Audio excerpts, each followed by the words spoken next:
who went along with family decisions without protest, the reliable one who could be counted on to sacrifice for her sister as I had been doing my entire life. I must have made some sound because the conversation abruptly stopped. Gathering myself, I walked into the kitchen with what I hoped was a neutral expression.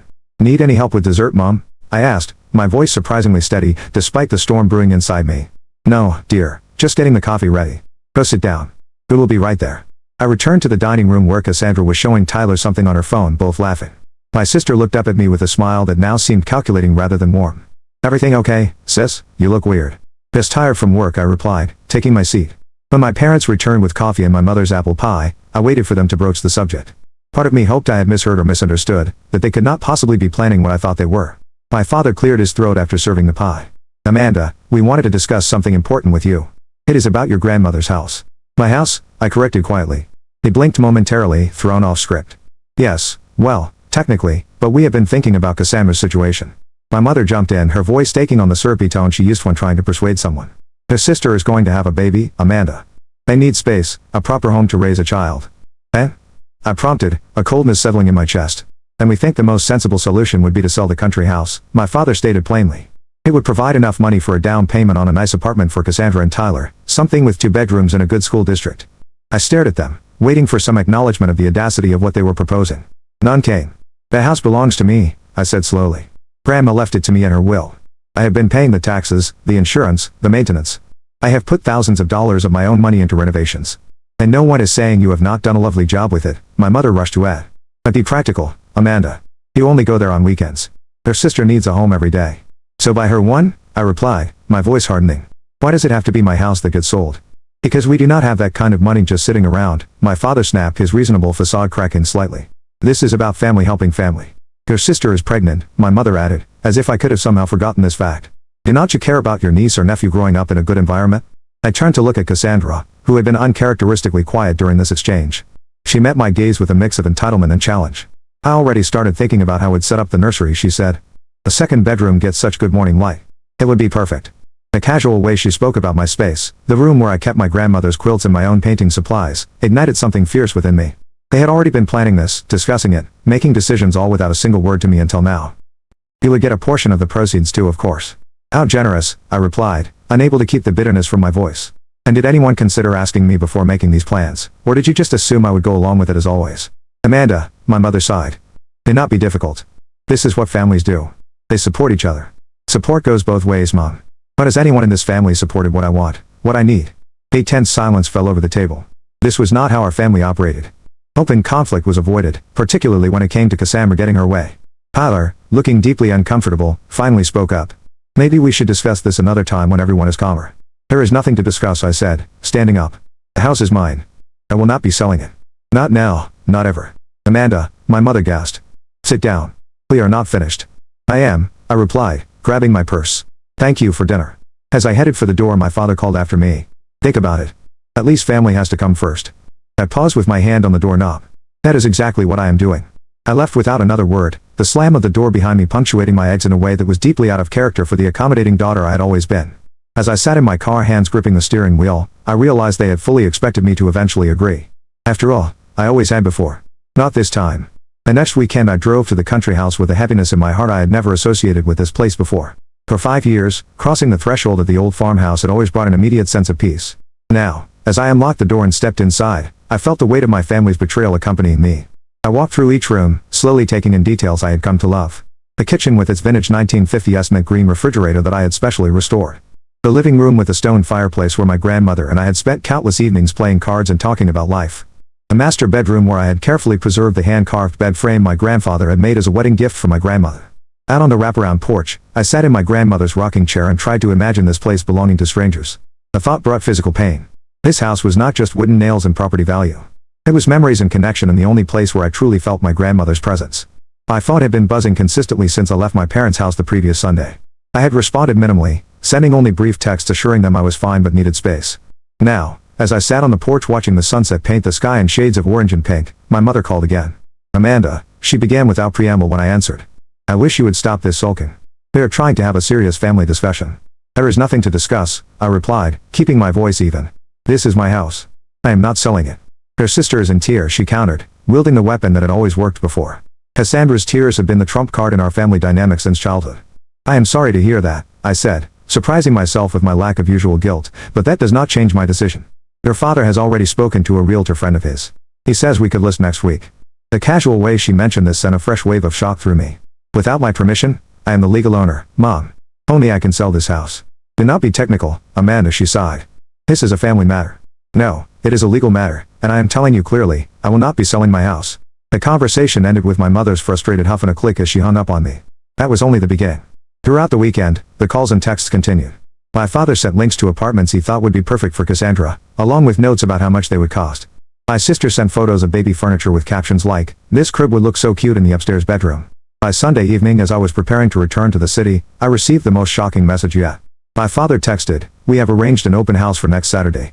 Please make sure the place is tidy." I called him immediately. "You did what?" "Now, Amanda," he began in his placating tone. "We just thought we would get the ball rolling. People are very interested in country properties right now." "Cancel it," I said firmly. "You'll have no right to show my house to anyone. We still have the spare key from when we helped you move some furniture last year," he continued as if I had not spoken. "So, do not worry about being there. We will handle everything." The realization that my parents had been accessing my property without my knowledge or consent was the final straw. This had gone beyond mere entitlement to something that felt dangerously close to theft.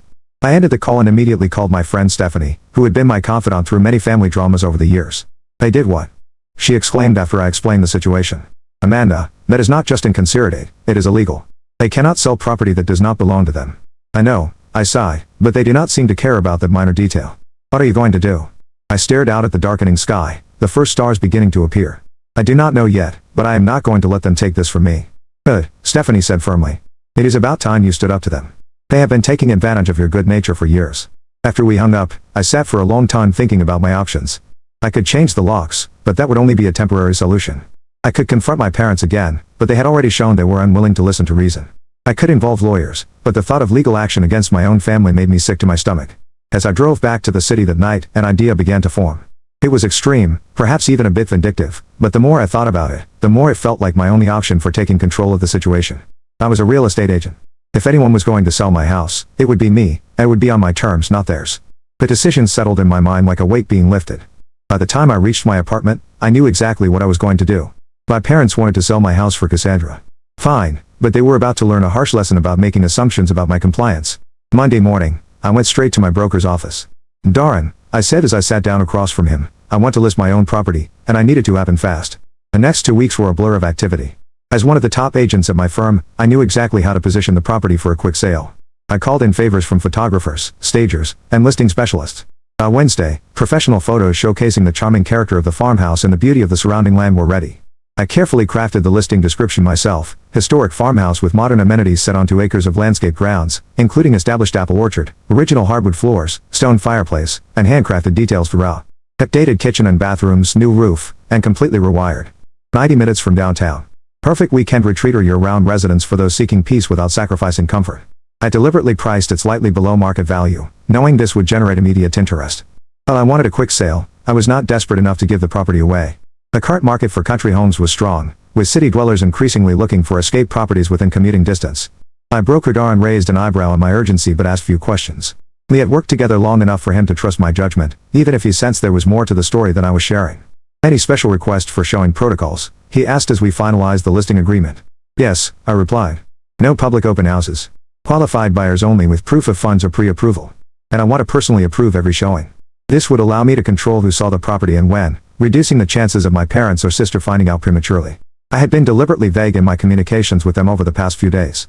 Not outright lying, but certainly not volunteering information about my plans. When my father texted asking if I had come to my senses yet, I simply replied that I was thinking things through. When my mother called to say the realtor friend wanted to come by on Thursday to take measurements, I told her I had a client at the house that day and it would not be possible. Not untrue, as I would indeed be there with a photographer. The listing went live on Friday morning, marked as private, so it would be visible only to agents and their clients, not on public websites where my family might stumble across it. By noon, we had 6 showing requests. I carefully scheduled these for Saturday, knowing my parents would be at a charity golf event they had mentioned at dinner. I took the day off and drove out early to prepare the house, making sure every detail was perfect. The first 2 couples were pleasant but not seriously interested.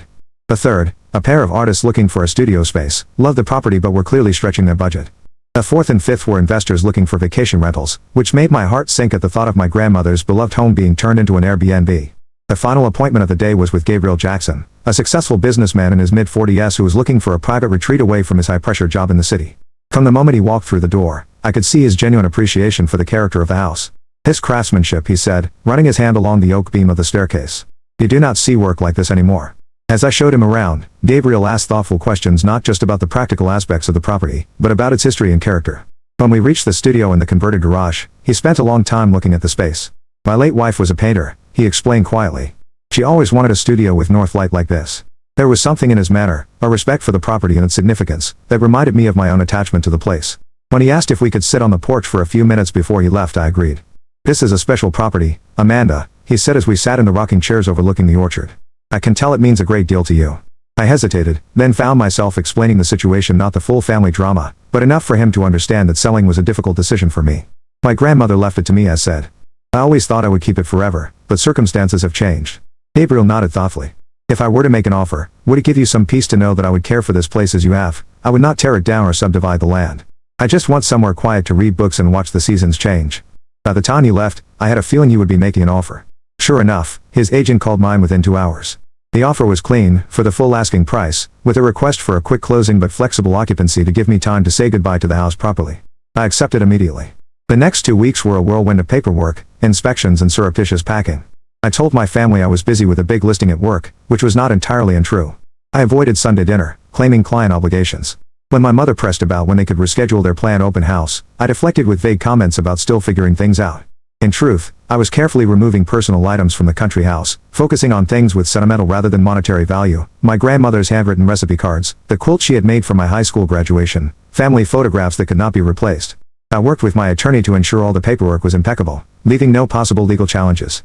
The property was unquestionably mine to sell, my name alone on the deed, since my grandmother's estate had been settled 5 years earlier. My parents had absolutely no legal claim to it whatsoever, despite their apparent belief that family assets were communal regardless of legal ownership. The closing was scheduled for a Thursday morning. Gabriel and I met at the title company's office, both of us choosing to handle this in person rather than through representatives. As we signed the many documents, I felt a complex mix of emotions, grief at letting go of this beloved place mingled with satisfaction at taking control of the situation. I have something for you, Gabriel said after the final papers were signed and the keys officially handed over. He reached into his briefcase and pulled out a business card. This is my personal contact information. If you ever want to visit the property, just call. You will always be welcome. The gesture brought unexpected tears to my eyes. Thank you. That means more than you know. As I walked to my car, cashier's check in hand for a sum that exceeded even the most optimistic estimates my parents could have had, I felt a strange sense of both loss and liberation. I had transferred the funds to a new account at a different bank from my usual one, ensuring my parents would have no way to access or even know about the money. Now came the hard part, waiting for my family to discover what I had done. For 2 weeks after the closing, I managed to maintain the charade. I begged off Sunday dinners with claims of work emergencies. I responded to texts with just enough information to prevent suspicion, but not enough to reveal my actions. I knew this delicate balancing act could not last forever, but I needed time to prepare myself emotionally for the inevitable confrontation. What I had not anticipated was how quickly and dramatically the confrontation would unfold. It happened on a Saturday morning. I was at my city apartment enjoying a rare leisurely breakfast and catching up on work emails when my phone rang. It was my father, his tone uncharacteristically frantic. Amanda, thank God, he answered. There is someone in your house. My heart skipped a beat as the moment of truth arrived sooner than I expected. What do you mean? I asked, playing for time. He drove out to the country house with Cassandra to take some measurements for the nursery furniture, he explained hurriedly. I used my key to get in, and there was a man inside who claimed we were trespassing. He said he was calling the police. The reality of what had happened hit me all at once. My parents had taken Cassandra to my former house, let themselves in without permission using a key they should have returned long ago, and encountered Gabriel, the rightful owner, who naturally assumed they were intruders. Stay there, I said, my voice remarkably calm. Given the circumstances, I will be right out. Hurry. This man is threatening to have us arrested. I drove faster than I should have, reaching the country house in just over an hour. As I pulled up the gravel driveway, I saw a surreal tableau, a police car parked behind my parents' SUV, my mother sitting on the porch steps looking shell-shocked, my father gesticulating wildly to a patiently looking officer, Cassandra crying in the front seat of their vehicle, and Gabriel standing calmly near the police car. As I got out of my car, all eyes turned to me. Amanda, my father called out, relief evident in his voice. Tell this officer this is your house, and we have permission to be here. I walked slowly toward the group, the weight of the moment pressing down on me. This was it, the point of no return.